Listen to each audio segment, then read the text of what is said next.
that. Yeah. Anyway, all right. Well, hey, we're right on the hour here, a minute after the hour. So, folks that are hopping in, first off, we want to say we appreciate you. Thank you for showing up. Thank you for hanging out with us tonight. We have three incredible, I'll use the term loosely, gentlemen here tonight that are going to share some deep sleep pearl nuggets with you. We're going to get to a bunch of Q&A this evening. Hopefully we'll keep it entertaining. I don't have any question that we're going to do that tonight, given the panel that's here. We have questions prepared based on the way that you all registered. That said, you showed up tonight, so we're going to prioritize the questions that you ask us tonight. So if you have any questions that are burning in your brain, please hit the Q&A button and put them in there. If you have any responses to these guys or you have technical difficulties, please use the chat for that. Brooke is going to turn that on for you here in a second. This is a CE event, so you guys have heard the deal before. If you stay on with us for the rest of the evening, that equates to the next 55 minutes or so. You're going to get a CE for that. We'll send you a link to your inbox. I promise by 7 p.m. Pacific, 10 p.m. Eastern, you will have it in your inbox or your spam box. You can check either one of those for that link. Other than that, please interact. We're here for you, not for us. These guys could be doing something else more productive or fun with their time, but they're giving it to you. So we'd love for you to show up, ask these questions, and I'm going to kick it off here by doing the introduction for three men who probably don't need one, just in case you've never seen any of these guys. We're going to start in alphabetical order with Dr. Steve Carstensen. He's been doing sleep for quite a while. Let's just say that each one of these guys has decades of experience in the DSM world. Steve's the owner of Premier Sleep Associates up in Bellevue, Washington, and he loves treating sleep, loves helping his patients. I think the title that we have for him is Bellevue Sleep Maestro, a trendsetter and the benchmark for dental sleep medicine. You don't have to confirm or deny that, Dr. Carstensen. We're just going to move on to the next alphabetical order panelist, which is Dr. Mark T. Murphy. He's a cocktail of humor and decades of sleep dentistry wisdom. He's not just here to speak, he's here to inspire. Then you didn't bring a walk-up song? I mean, you play guitar? I don't know. Mark has a dental sleep practice that most people don't know the name of because he's also the chief clinical faculty at a unnamed appliance manufacturer who's also one of the sponsors here. So in his spare time on the side when his boss isn't looking, he treats dental sleep patients, and he has been doing that for quite some time at Functional Sleep. Next, Dr. Kent Smith. He's treated 5 figures of sleep patients in his career, and we'll just go with that because it's already on the website. People can read it. Founder of the DSM Roundtable that happens biannually. If you missed it, like I unfortunately did this last year, we have to wait 2 long years for the next one. And you're a pinnacle of sleep in Texas. Does that mean you're the top of the Texas star when it comes to sleep? No, that's Amarillo. I'm down in Dallas. Okay. Down in Dallas. Yeah. I think there's a lot of people in Dallas that would prefer Dallas. Anyway, guys, we're here, like I said, for you. We'd love to hear your questions. Please put them in the Q&A. If you have any tech issues, put them in the chat. Brooke will help you with that. We're off to the races. First question, guys. This is a softball. You've all transitioned to a sleep-only practice. Would you do it over again? When I looked at that choice, now it's been, 10 years ago now, my practice was getting too busy with restorative practice, too busy with sleep practice. And I realized I couldn't do both and really take care of my patients. People were waiting too long for restorative. People were waiting too long to get their sleep addressed.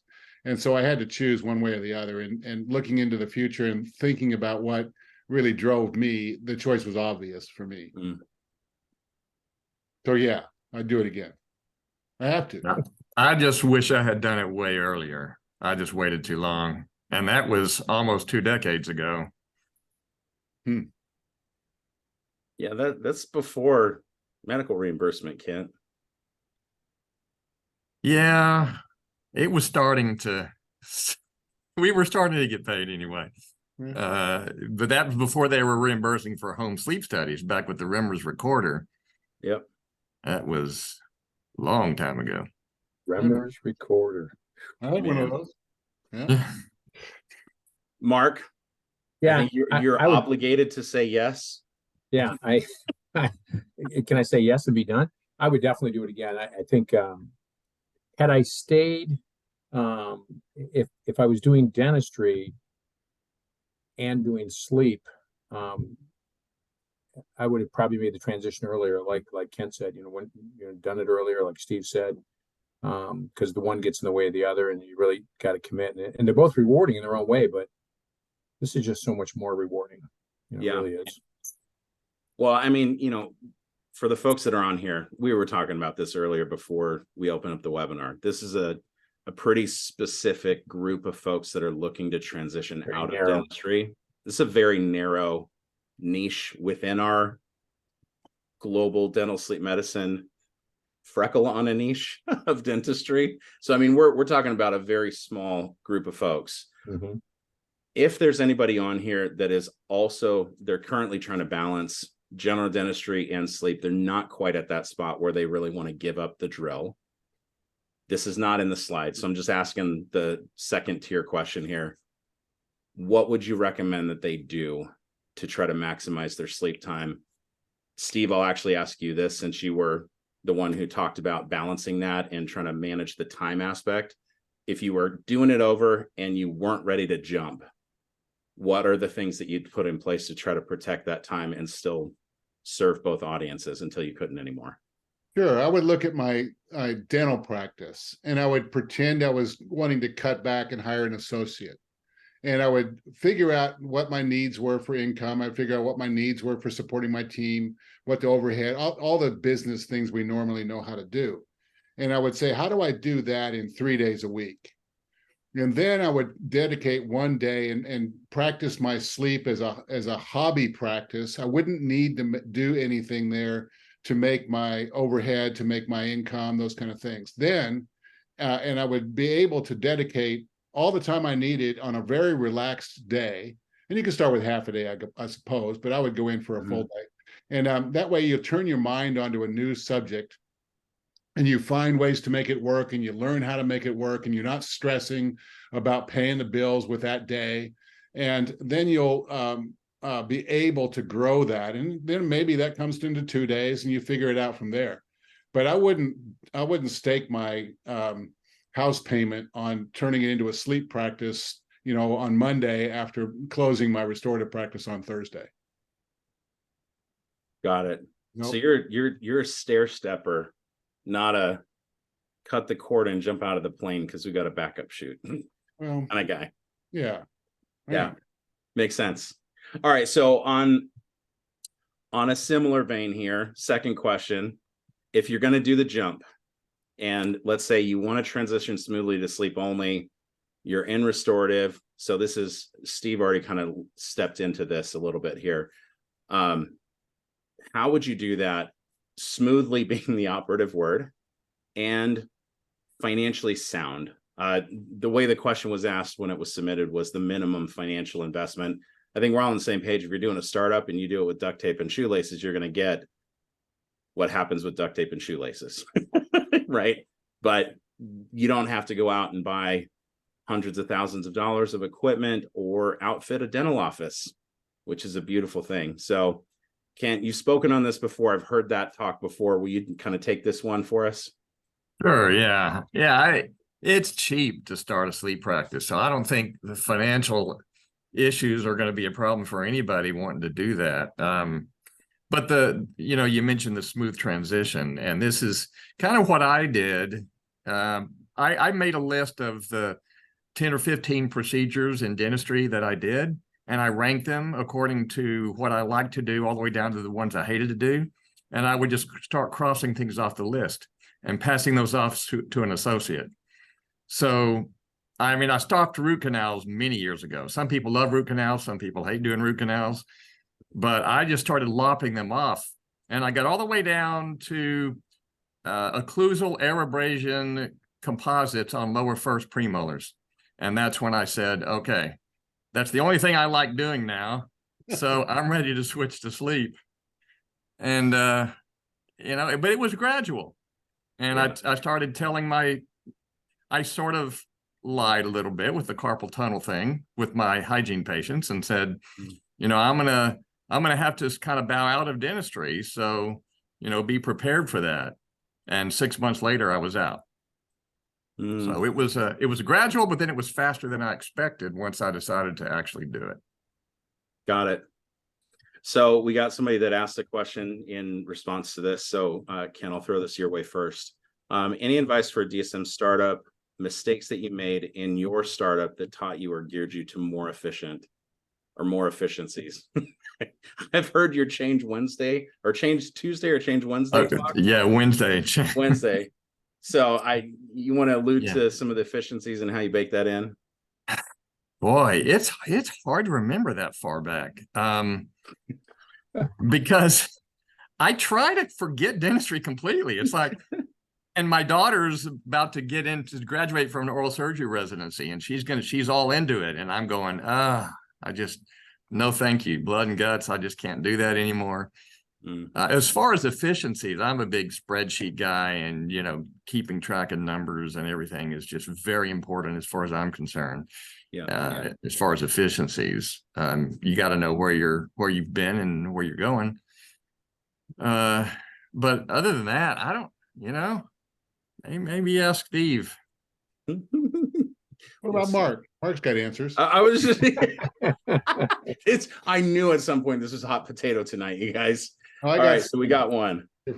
Although I haven't actually made any mistakes myself, because I've lived this very perfect life. I've read about other people who have made mistakes. That was supposed to be a joke, and barely. I'm getting some polite laughter from Michael.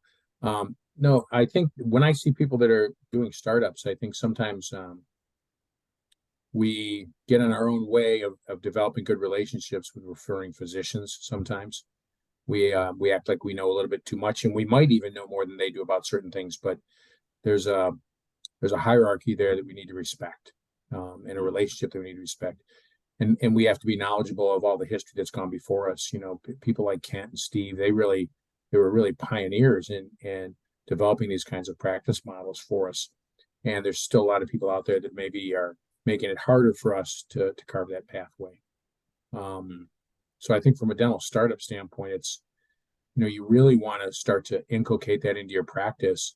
And like Steve said, as soon as you get a little bit of sleep going, it's best to try and segregate that sleep part of your week, whether it's a half day, whether it's a full day, whatever you can make it to be, and trying to condense the rest of your week, like Steve said, and become as efficient as you can in the other 3 days so you can concentrate on this one day of sleep. And you're usually quickly going to find, I really like that one day. Steve, you and I remember going through an exercise with scheduling the perfect day in dentistry, and how you and your team will start to love that day and want more of them like that. Well, I think the same thing happens with sleep. You start to look towards that Wednesday that you love to do sleep, and you want 2 Wednesdays. And there aren't 2 Wednesdays in a week, so you got to lop one of the other days off, and then you're on your way.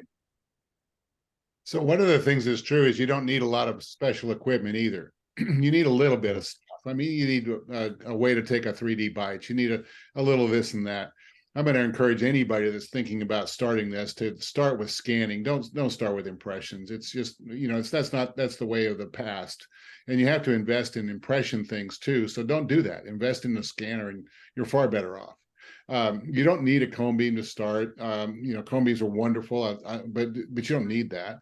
And a dentist who is seeking to plant a new flag someplace, they might go and talk to their specialist colleagues and go and rent space from them on one day a week that they're not using. Because then way you don't even have to buy any equipment. You just pay a little bit of overhead, and then you've got everything you need right there. You know, if you're in a town and you want to start something up, you know, it may be okay to drive an hour to another town so you don't compete with your colleagues. I mean, there's lots of creative things you can do. to make sure you look like you're trying to do something a little different than your practice, if that's what your aim is. And then, and the other thing is, when you start a new dental practice or a new medical practice, then try and segregate that in your record keeping as well. So you do need to have some system to keeping that record keeping separate, because that just makes it a ton easier later on. So if you have to extricate all of your sleep notes from Dentrix, for example, that's very difficult. But if you started with one of the softwares, or even just, oh my God, paper? No, don't do that. One of the softwares, then you can push buttons and you can gain all that information out, as opposed to having to go in and manually pull it, because you just won't do that. So start with a good plan in mind at the end. Yeah. No, honestly, you had us. Oh, you can't go ahead. Sorry. No, I was going to say the biggest mistake I made again was just not doing it quickly enough. I think everybody that is sleep only will tell you the same thing. They wish they had done it earlier. And anyone listening, if they're just still on the fence, should I do it? Should I not? Yeah, you should do it. And you're going to have to take an income dip at first. It's going to dip right at first, but it's going to come back up if you learn how to bill and all the things that are necessary in creating a dental sleep practice. Yeah. See, I don't think so, Ken. I mean, I think if you plan it well, and this, I'm hearkening back to my Pride Institute days. If you plan it well, you can take your 4-day work week and make as much money in 3 days as you can in 4, if you do it right. And so yeah, you might take a little income deck, but let's not make people afraid of, not being able to, take money home, because there's no reason to do that. And the income dip you might take is you won't make as much money in sleep as it'll cost you to learn sleep for a little while, because you have to pay for some classes and some travel and things like that. But I don't think that we have to automatically assume that all of their income is at risk if they plan it well. But that's the whole thing. Too many dentists just start throwing in sleep, and they go, okay, I'm going to stop this. I'm going to just do sleep. And they open up their new shingle, and there isn't enough flow there. Mm-hmm. They make, they listen to Mark and make too many mistakes. And so they end up looking back after a first quarter and going, whoa, what have I done here? And then the family might be a problem. And, so they're worried, and it makes it a whole big negative experience. Jim Pride taught us that if we plan things really well, that we can execute those plans and end up where, pretty close to where we're aimed at nearly every time. Yeah. Rose Rahagi was the only one I know of that successfully did it like that. Okay. She sold her dental practice, opened a sleep practice, and within 2 years had completely paid off every loan she had. And but you got to be special to be able to do that. Yeah. Special, right market, right timing. I mean, for everybody else, it's not Dr. Rose or Jim Pride or what we're talking about here. Let's bring it down to everybody else's circumstance. If you're in general dentistry and you own the practice, you can do some of the things that Dr. Steve was just talking about. You can try to cram 4 days into 3. You can keep your revenue higher revenue per head that comes in, squeeze off a day and you can do that. If you're on this webinar tonight and you are an associate, or you don't have a dental practice that you own that you can run the schedule, and you're doing a startup, on some level, you're going to have to get a loan like Rose did, selling the practice, getting a loan as, new line of credit, new business equity, something along those lines to fund yourself, to give yourself breathing room. So you're not making poor decisions in the beginning based on only having duct tape and shoelaces. You got to be able to afford WD-40 too. Okay. So at some point you got to do something like that. I want to extract some of the key nuggets that these guys just shared talking. Can I add one thing? As long as it's a nugget and the right kind. So you heard both Kent and Steve say something that I just want to make sure we emphasize. They both talked about the planning that was required, and they would have started earlier, but there's a planning requirement. I just want us to think for a second. Most of us in dentistry today, because we went to dental school, not business school, we spend more time planning our summer vacation than we do the business cycle for our practice. And I just want that to sink in for a second, so that if we're going to make a transition, if we're thinking about that, we really need to talk to some people like Kent and Steve. We need to put together a plan and then work that plan. And we need to get feedback on it and adjust the plan if it needs to. It just can't be willy-nilly. There has to be an organized approach, whether it's stepwise, whether it's cut the cord. It's about having a good plan and then executing that plan. And that's not a strong skill set for us as dentists. On That point, seems to have man. depressed everybody beyond belief. No, that's on point. So one of the things that's really valuable is to find in your practice or near, some in your circles, a sleep champion that you can work with. Mm-hmm. Because you need that chairside person to be able to do a lot of tasks that you, the dentist, don't need to be doing. And between you and somebody who has some experience in organizing, that can go a long ways towards back and forth, talking it out and wondering what we have to do here and what do we need there and what works, what doesn't work. And so finding somebody to kind of partner with that way, not as a boss, servant kind of a situation, but more about, what can we do here together? And that really, really builds a collaborative approach to helping patients. And that's kind of a ton of fun that way. Yep. So for those that are trying desperately to take notes and listening to these guys just rattle the stuff off, a couple of nuggets that they said. Start with digital scanning. Everybody nodded when Steve said this. Don't go back to impressions. Get a scanner, figure that part out. If you're doing anything remote outside of just your practice, I'll add this one. Look for a mobile scanner that fits your needs. If you're going to bounce from office to office or do what Steve said and drive an hour in the opposite direction, you really don't want to cart the iTero cart in the back of your car. So get something that hooks to a laptop, something that meets your clinical needs. Separate charts. So clinical record keeping in a place that is your medical silo that isn't paper. Steve, you almost lost us saying digital scanners and paper charts. And have a plan, guys. We'll lean on people that have done this before. Lean into people that can help you with that plan. Those are the...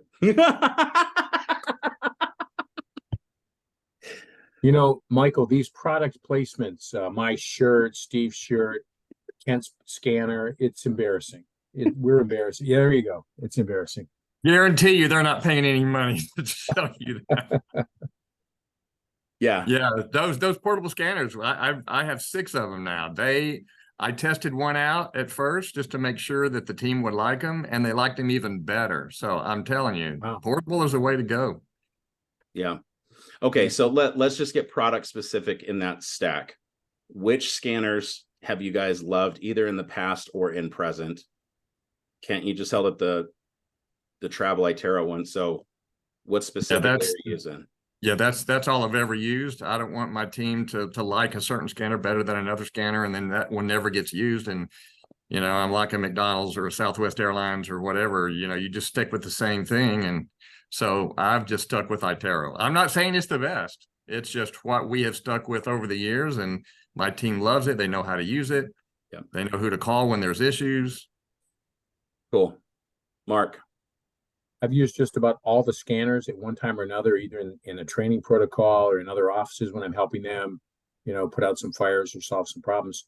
We happen to have a Medit scanner. I've had a couple of different versions of the Medit scanner. I think dollars value pound for pound, it's a pretty economical solution for somebody like me. It might not have a couple of bells and whistles that I would need if I was in restorative dentistry or something, but it works well for sleep. But I got to tell you, the iTeros are there's some real advantages to some of those higher end scanners. The wireless Carestream 3800 is just out of my mind when you pick that thing up, how fast it scans. Now, honestly, a minute and a half or 55 seconds, I don't know that I need to save that much time. So it's really more about the team, being comfortable using it as well as myself.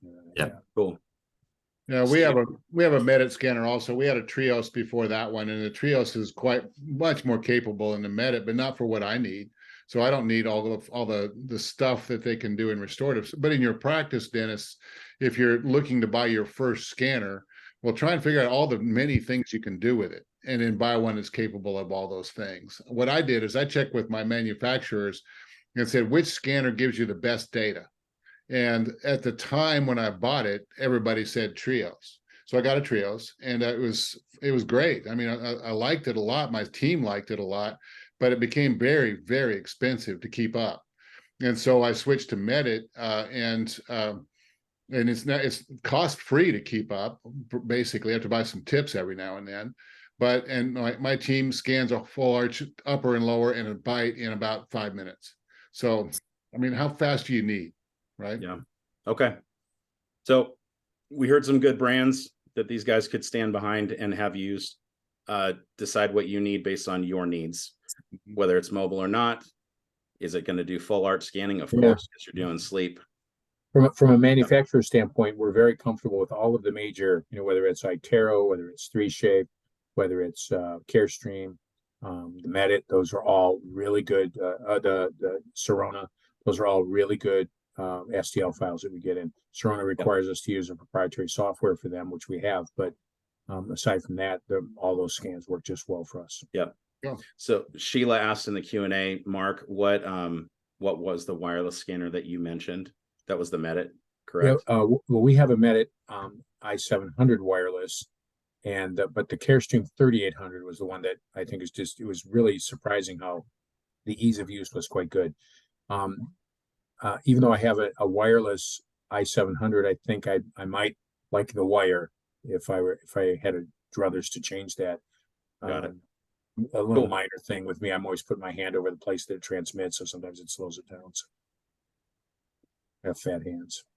Wait, is that supposed to fulfill the pun of whatever works in your hand? All right, we'll move on. So Mark, I'm going to ask that you stay exempt from this one. Sure. Since we have an anonymous attendee saying, based on the panel, there might be some bias in the answer, but that's okay. I find that the brand name appliances such as ProSomnus, Somnodent, Panthera, etc., are a higher price. Similar looking appliances available from local dental lab. Is this an effective way to save, or will there be a lack in quality? Hence why I'm asking for you to, the gentleman from Michigan, to abstain from his vote.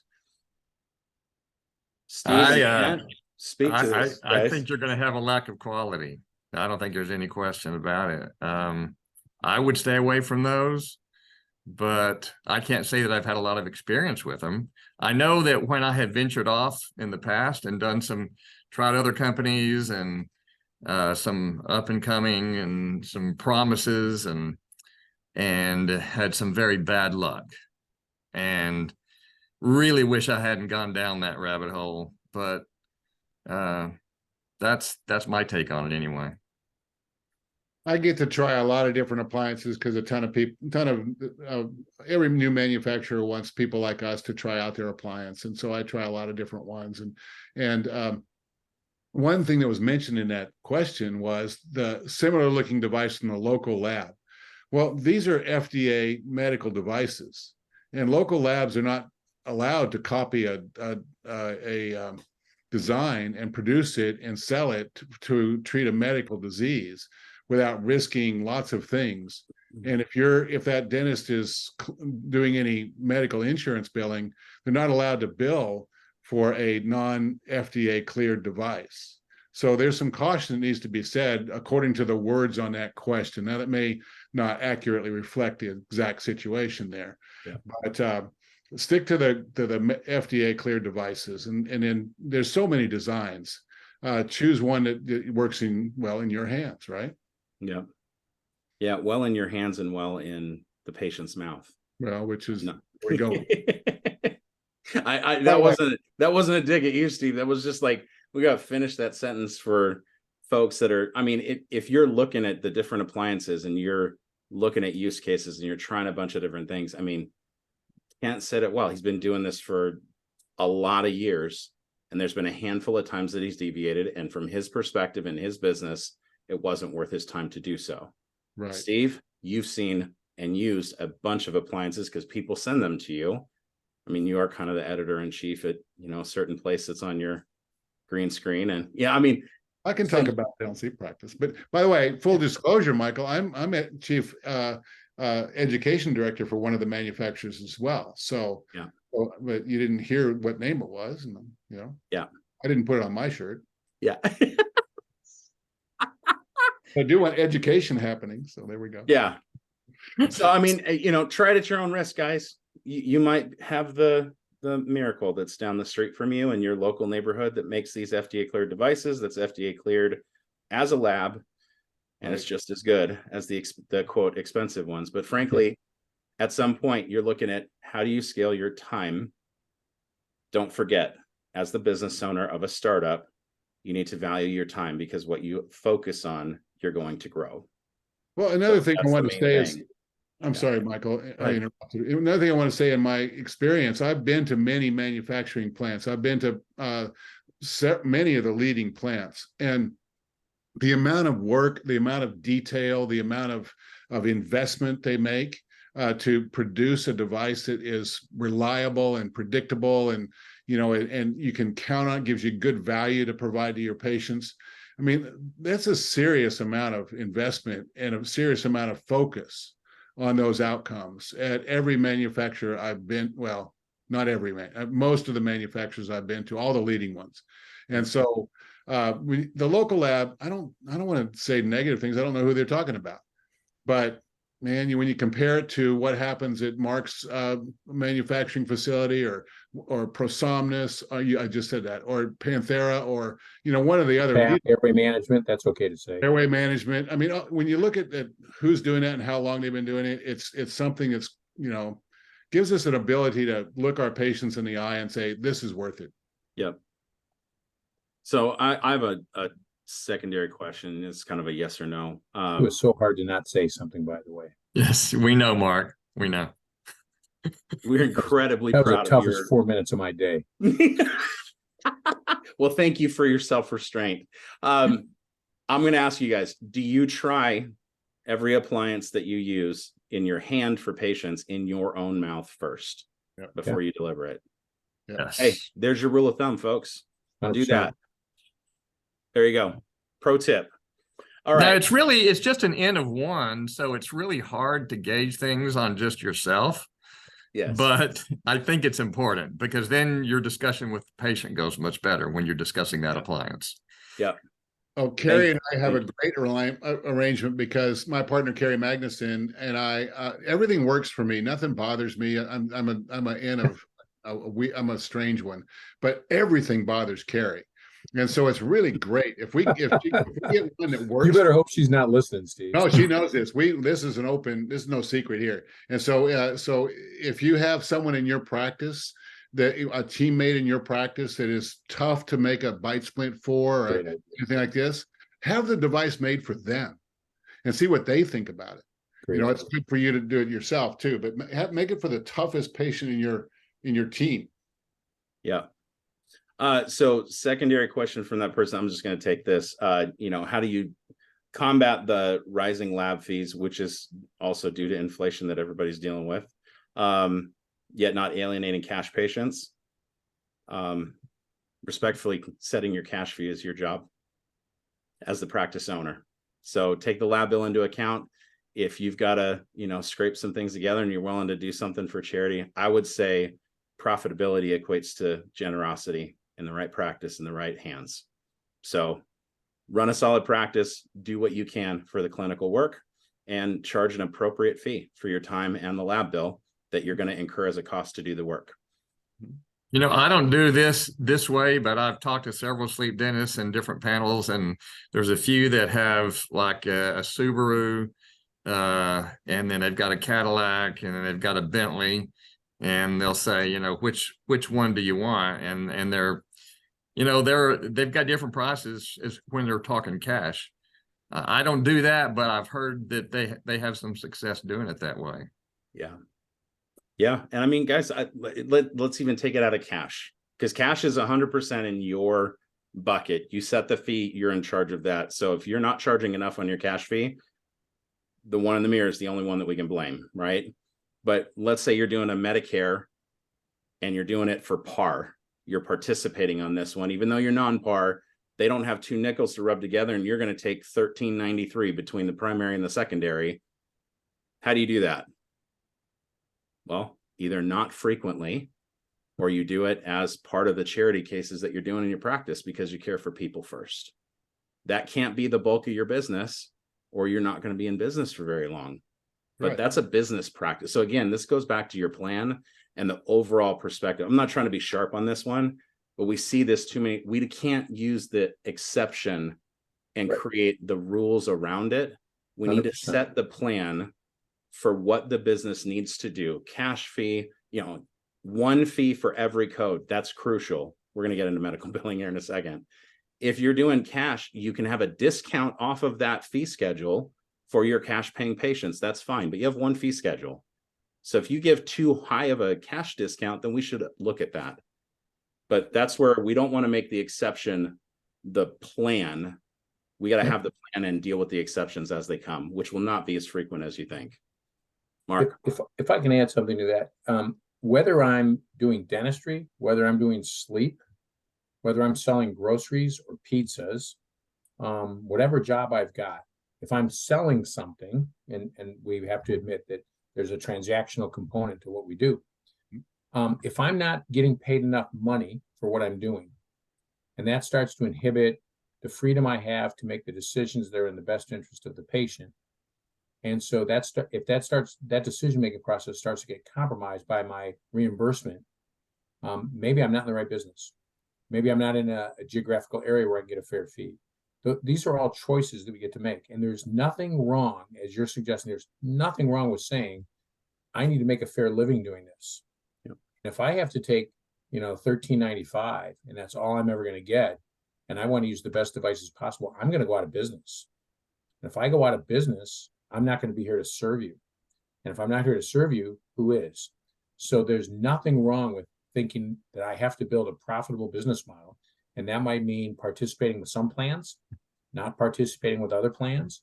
Some geographies are very challenged. I talked to my friend up in New Jersey, and he tells me what he gets reimbursed from different companies. And I just grind my teeth, and think to myself, wow, that's fantastic stuff.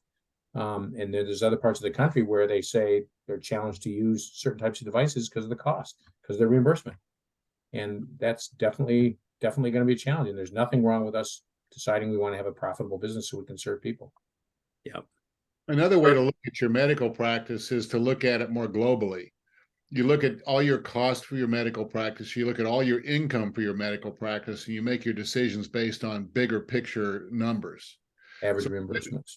Instead of focusing on how much did this code pay for that patient, you look quarterly or monthly or whatever time frame on globally. Did your medical practice make good money? Did it not make good money? And that way you can allow yourself to make a decision like, I'm going to take $1,300 for this patient and feel good about it, because that's how medicine works. Mm-hmm. It's how the medical industry works. Just we could talk about why that's a bad model, but that's how it works. Yeah. We're all paying for the people who can't pay anyway. Yep. So on that note, that was a perfect segue, gentlemen, to one of the burning questions that many people had. This is the summary. To be in or out? That is the question. Yes. Yeah. I was hoping someone would say that. Yeah. Kent, why don't you take this one first? Whoops. Why don't you take that one first? Yeah, there's no way that I could give advice to somebody in another state, another city. It just doesn't make sense. Sometimes it makes sense to be in network, and you're forced to be in network. And sometimes it's very difficult to get into network, and you have to figure things out. Some places it's much better to be out of network. So every practice is different, and it's just really hard to shoehorn that advice into everybody's shoe. Right. Well said. The Yeah, gentleman from Dallas. I think it's kind of a marketing decision too, because if you're in an area like I am, where you have giant employers like Amazon and Microsoft, where I am, and they are all in one network, the patients are going to sleep physicians in that same network. And if the sleep physicians want to make a referral, and the patient says, well, who's in my network? I'd like to be on that list. And so that's one way to make that decision. Yeah, is to see what your market's like. So what kind of marketing decision do you have to make? Mm-hmm. Yep. I agree with both of those statements and both of those considerations. Every every market is different and every state is going to be different. For me in Michigan, for example, combining those two ideas, probably 65% of all my patients have one insurance. And then the second most popular insurance would be Medicare. And where I am, almost everybody has a supplement of some kind. Yep. So the range that I can see is from a very low, like the $1,300 you're talking about, up to, several times that. Let's just say, I don't want to throw any big numbers out there, but the unicorns do appear once in a while. Mm-hmm. And with certain kinds of supplements, the moon's the limit. And back to Steve's point, if I take the last 100 devices, and they're all over the map, but a lot of them are going to be in this one insurance group, and then these are going to be all over, and I average them together, I get this average reimbursement, and it works for me in my business model. So it allows me in Michigan, for example, to be, I'm in network with my largest payer. I'm enrolled, but I don't participate in the fee schedule with Medicare, so that I can play with those supplements. And then I play like, and I'm only in network with 2 or 3 other insurances. And then I play like I'm in network with the others. So that from a marketing standpoint with the physicians, I don't care if I take a bath on a few of those, because I'll make it up on a few of the unicorns, and I'll make it up with my 65% that is all a pretty good reimbursement model. So when you blend it all together, I can play a network with all of them, and I take a bath on a few, but my average blended is okay. Right. Yep. And guys, I would say, generally speaking, what you just heard from all 3 of these guys, this is the wrong question if it's the first question. And this is a market question. Have you done a market analysis of where you're at? Are you next to Boeing, Amazon, and Microsoft?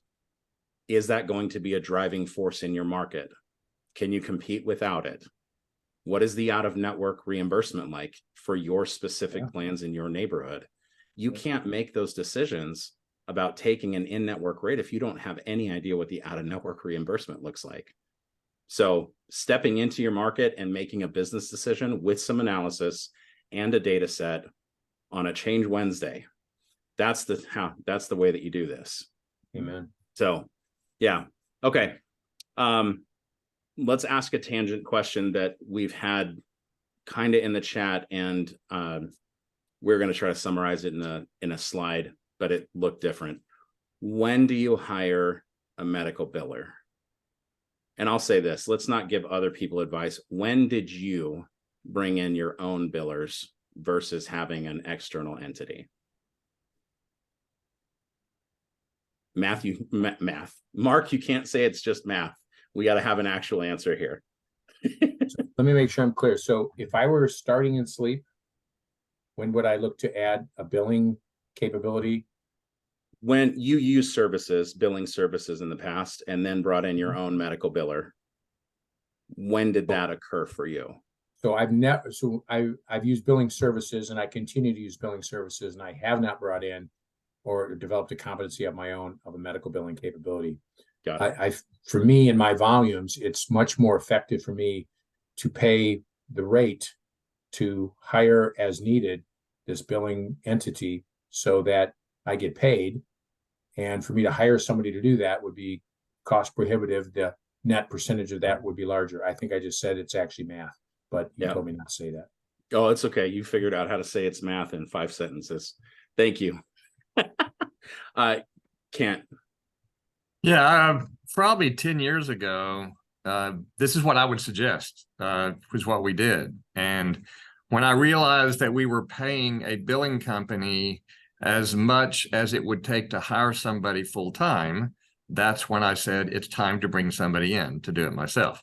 So that's how I made the determination. And I think that makes sense for everybody.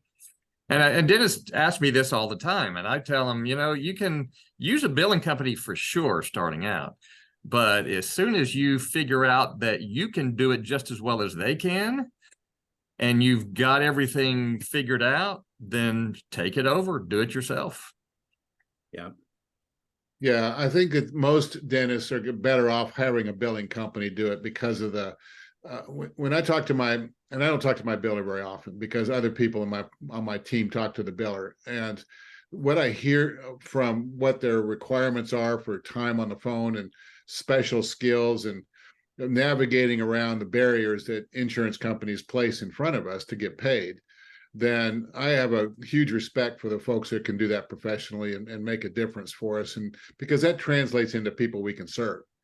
When you, if you have an employee who just is taking off and loving what they're learning from the billing company and comes to you and says, look, I can do this, I think, on our own, well, then great. Give it a go. Have them do some claims, see what turns out, but analyze that really carefully. Keep an eye on that one. When I started out, we didn't have medical billing, but nobody paid for it except patients. And so my dental admin did all that. And it got to be a real problem because in my team at that time, terrible leadership allowed her to go over her head in the practice. In other words, she couldn't do things, and I didn't pay attention. So that became it was a huge mistake over time. So we hired a medical billing company and smoothed it out quite a bit from there. So be careful if you think your teammate is able to handle that. Don't take that from somebody who is saying, "Oh yeah, I can do this," and I need to get paid more because of that. That's a good incentive, but keep a real close eye on that one to make sure it's actually happening, because it's super easy to lose track of these claims. So all three head nods, and I'll just say one word: it's accountability. Yeah. If you have a billing company, you have to manage them. No different than if you hire a biller. You wouldn't never check on the work that they do. Right. It's accountability, guys. We can't outsource accountability. That has to be something that we figure out how to bring in. If that's a program, if that's a coach, if that's a new hire, if that's a sleep champion, somebody has to own the accountability, and it's got to be part of what you do on a regular basis. Yep. Gosh, you guys hit all the soapboxes just on accident. Yep. Okay. Accident. On accident. You're like, no, that's on purpose. Which billing companies do you guys use? Have you used? Are we supposed to name names here? Yeah, we can name names. Well, I'm sure at least 3 are going to come out, which meets the CE criteria, guys. So, well, let's go back. I think there's a better step. I think to choose a billing company, like I said, I never talk to my billing company. That's not my job. But what I suggest people do is they appoint an admin person in their practice and a clinical person in their practice, and they form a little task force. And their job is to interview billing companies. Their job is to interview clients of billing companies, their equivalents in other offices, and then come to you with a suggestion, because they will find the billing company that they feel like they can work with the best, that their colleagues in other offices have vetted for them a little bit. And that will give them confidence to start that process. And then you tell them that, well, great, but my job as the practice owner is to come to you and say on a monthly basis at first and say, give me a report. How's it going? What have you learned? What has gone well? What has not gone well? And show me the numbers. And then that can stretch out a little bit as confidence builds, but put it in the hands of your team and form a task force and choose that way. task force sounds like we're arresting people, Steve. Task force. No, it's a project. You can call it a project if you want. I don't care. Semantics, right? I'll take a stab at this from a broad perspective if you want.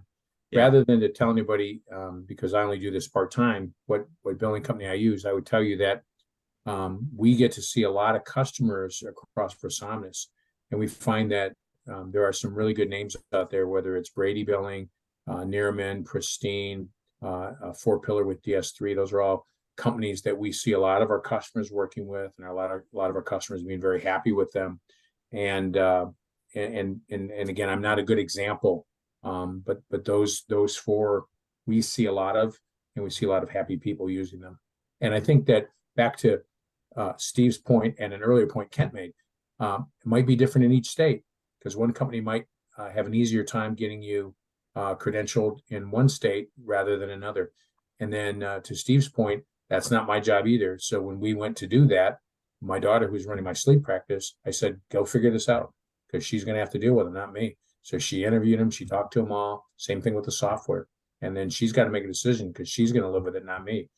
So, Yep. Cool. All right. I got 2 more questions so we can, we have 3 more answers, so we're in very good shape then. for each question. This kind of ties in, since we already hit billing, the market, the business decisions, analyzing and holding people accountable, all of this stuff.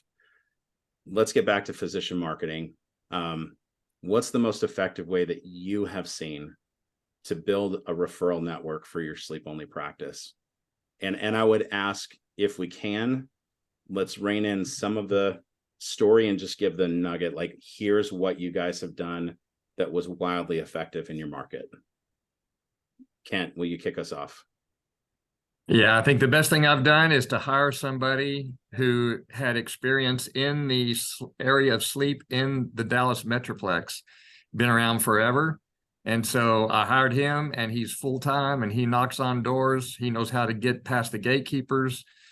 That's what I have done that has grown my referral practice more than anything. Cool. And in the beginning, before you hired him, if we got people that don't have that level of revenue. Okay, well, the website, if you don't have a sleep only website, that's a huge mistake. You got to have that. And then sending letters to every healthcare practitioner that the patient has. I send it to their chiropractor, to their obstetricians, to their neurologist. Send letters. It's cheap marketing, and it lets every healthcare practitioner in your area know that, hey, this guy pays attention to sleep. Well, I've been looking for a sleep partner. Awesome. Steve. I ask our patients to specifically talk about their experience in our office to the sleep physicians, because they're reporting back to the sleep physicians team, their progress, right? They're getting phone calls, they're doing follow-ups. I say, if you've liked our office, please say something to the sleep doctor, because that is, I think, the powerful marketing message, more so than me calling the sleep doctor and saying, I'm wonderful. My patient says that Steve's wonderful. They're going to listen to that more solidly. Got it. Cool. Mark. Or for someone who's in the position that's thinking about pivoting with their practice, they probably have their first line of patient acquisition point is the patient population that they have in their own practice. And I think early on, when you're going through those, if you have some mix of you're facilitating the testing process for some of those patients, maybe using a third party, maybe using a telemedicine capability, as well as working with local physicians and sending some of those patients, which feels like it's going into a dark hole sometimes, or sometimes it takes forever to come back. But you need to start developing relationships, and maybe you triage and send the tougher patients to the Medicare patients there, whatever you do. And if a patient has a relationship with local physicians, you honor that. And so in the beginning, you got to get this balance, and then it's fun to go in with. I've used this registry that we have of my last 50 cases, my last 35 cases, whatever gets done in that period of time. And I advise the physician that some of these patients are the ones we've worked on together, and here's the results on this body of work, and they're uber impressed by that. And then if you can't do what Kent's got in terms of hiring somebody, you should look to your manufacturers that you're working with. And part of the cost of your devices could be that those manufacturers are going out and culling the local pulmonologists and neurologists who are responsible for most of the prescriptions for oral appliances and CPAPs as well, and helping in that market space. That should be part and parcel of what your relationship should be with your manufacturer. Yeah. So we got a data. By the way, they want data, not this works in my hand. They want data. They don't care if the scanner gets blocked because your thumb is over the transmitter. No, okay. Single greatest thing that you've done to grow patient volume, sleep patient volume in the practice, even if it's not referral, sleep physician referrals, the single greatest thing that you've done to increase volume. Mark. Visited physicians and wiggled my way into practices sometimes where you didn't think you would. I once went with a friend of mine who was going to see a local sleep doc that I hadn't got into, and asked if I could come with him. And I went in for his consultation and introduced myself to Dr. Sessi. Hi, I'm Mark Murphy. I've been trying to get in to meet with you. And I'm with my buddy. It was great. So most people can't pull that one off. Sure you good for can. you. Steve. The local Veterans Administration dental clinic. I went and I got myself connected with them and as a community care provider. So if you ask to answer your question, the single most important thing I did was be able to take care of veterans, and that really it's a heartwarming thing to do. It's they honestly they pay well. It's and once you're in, and they don't look for a bunch of other dentists to do this. They don't need a bunch of dentists. They just need a few. So that really worked out well for us. Awesome. Cool. Kent. Same Boy, answer before. it's You already difficult said to say because, you know, there's been different bumps all through the years, Yeah. and I could point to a lot of things. It's hard to say what one thing, because we probably do 8 to 10 different things. And to say there's one thing, you know, I used to say it was all the letters. I Mhm. mean, honestly, that again, that's the cheapest way to market.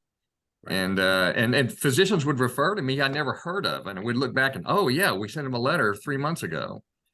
Yeah. So that may be, I mean, I got a big jump with radio. I got a big jump when I hired somebody. Initially got a big jump when I got my sleep only website. It's kind of all over the place. Got it. Okay. Last question before we go into closing remarks here. CE. We get asked this a lot. We obviously do some CE, so I will save any of my comments until after. What courses, I would say in general, what courses are you impressed with? And what courses would you recommend for folks that are trying to do this transition, the business of sleep, that kind of stuff? We'll go in reverse order. I've been referring people to the American Academy of Dental Sleep Medicine for a while now. Their mastery course has evolved, I think, into something pretty good. I think it's a nonprofit organization, so you're not going to be sold anything to take their courses. I think it's a good basic education there, and I think it's pretty cost effective to take that course. It's online mostly, so I think that's a pretty good place for a lot of people to start. Yep. Awesome. Kent. Well, you missed it 2 weekends ago. But it's every 2 years, man. So, you know, honestly, I'm looking forward to Jason Tierney's course in the February or Yep. I don't remember what month that is. He's all about, and his book, you know, that's amazing. If you haven't read Transform Dental Sleep Medicine, you have got to read that. If you want to go to the next level, that's a winner.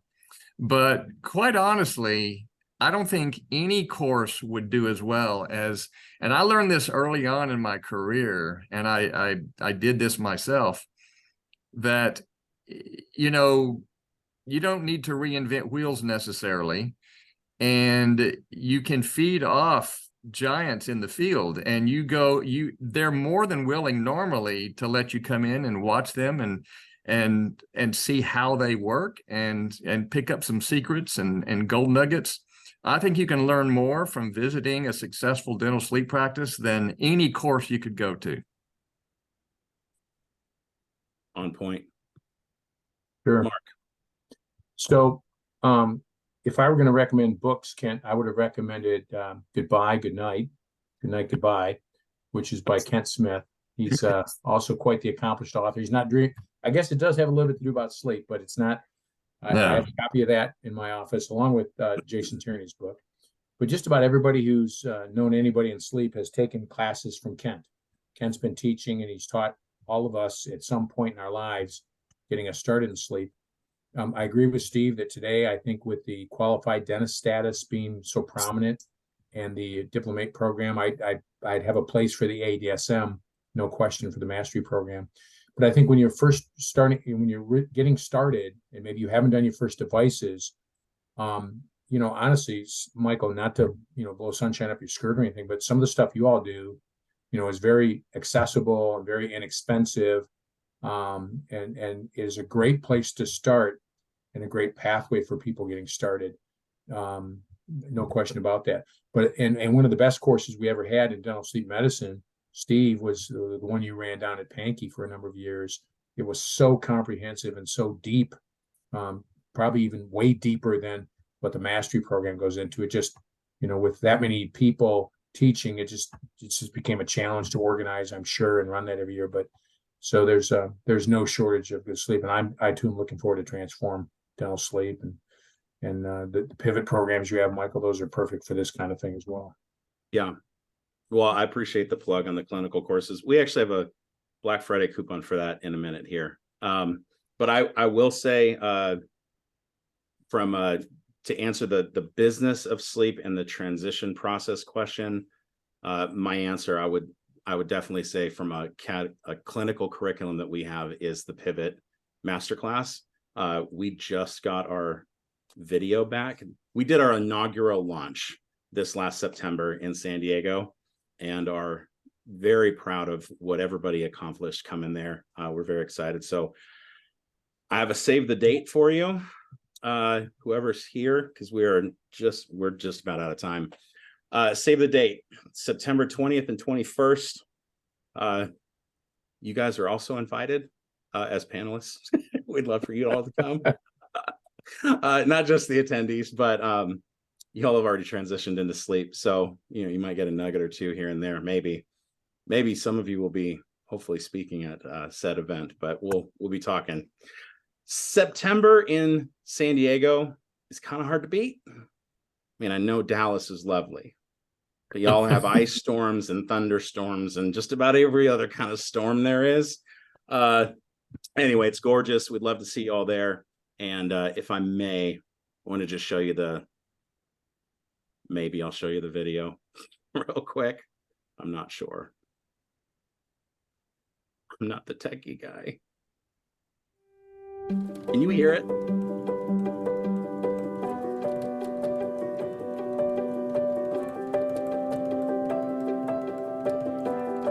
This is my first pivot class with Awaken to Sleep. The title tells you the whole thing. The pivot. I'm trying to pivot from what I'm doing now to what my goal and my dream has become. So far, based on the time that I've spent with the people here, I think I got a good chance of hitting that goal.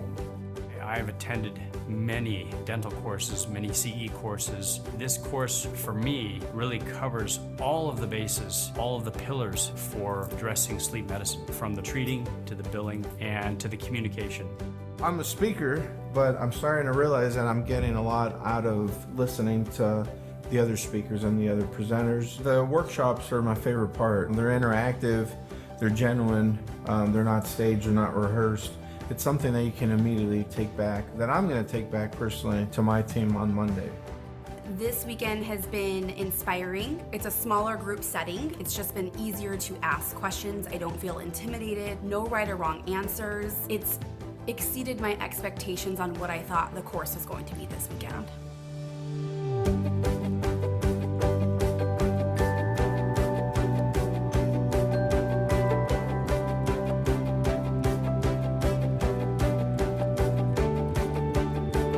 I'm Ryan from Sleep Apnea Leads. We loved coming to the Pivot DSM Masterclass. Dentists and experts can connect easily and really get a full pipeline through every aspect of turning your dental sleep practice into a successful venture.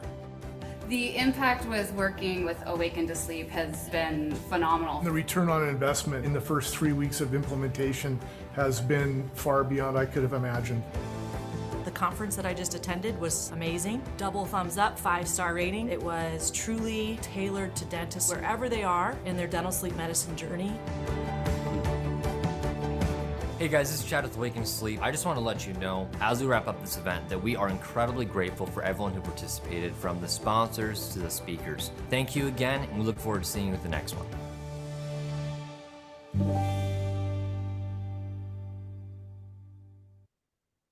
So somebody fancy put that together. Thank you for the clap. Sorry, that was 2 minutes and 16 seconds. We'll shorten that up for next time, especially on the end of a webinar. Anyway, if y'all want to come September in San Diego, we'll be sending out email invites as soon as we nail down that location, but we'd love to see you guys there. If you need help on the clinical side, like what Mark said, we do have a Black Friday special for our clinical course in December, because December is such a hot month to attend courses. It's virtual, so you can do it on your computer on Zoom if you'd like. We also have, for those of you that don't need anything that we sell and you just have a burning question, we'd love to help you still. The same way that you help those Medicare patients, and this is a net positive. If you got burning questions, we'd be happy to give you 30 minutes, chat with you, answer those, send you on your way. Anyway, anything that we can do to help as a coaching and support entity in this space, we'd love to do so.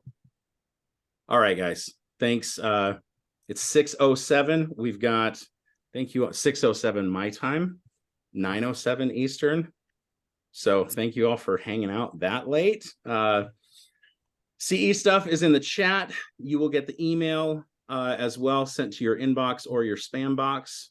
We appreciate you guys for coming tonight. Gentlemen, you've been doing this for a long, long time. I truly thank you for being here. You have lots of things you could do with your hour. And we thank you for your time tonight. Well, I'll ask each of you, last parting words. This is the smack in the butt, go after it, get after it, treat people, help people, love on them. Mark, lead us off. Don't argue for your limitations, or they will become yours. Steve. Help as many of your adult patients as you can, but don't overlook the fact that they started out as children developing these airway issues. And so learn about how you can see it by 3 and fix it by 6. That's gonna be something that's gonna be part of dentistry going forward, if I have anything to do with it. Cool. Kent. Just do it. Don't hold back. You'll Amen. be sad if you don't do it now. So transform and read the book. Yep. Hooah. Appreciate you guys and everybody else for coming. Thanks so much. Have a great night. Hey. Bye, guys. See you next time. Thanks so much. Appreciate you.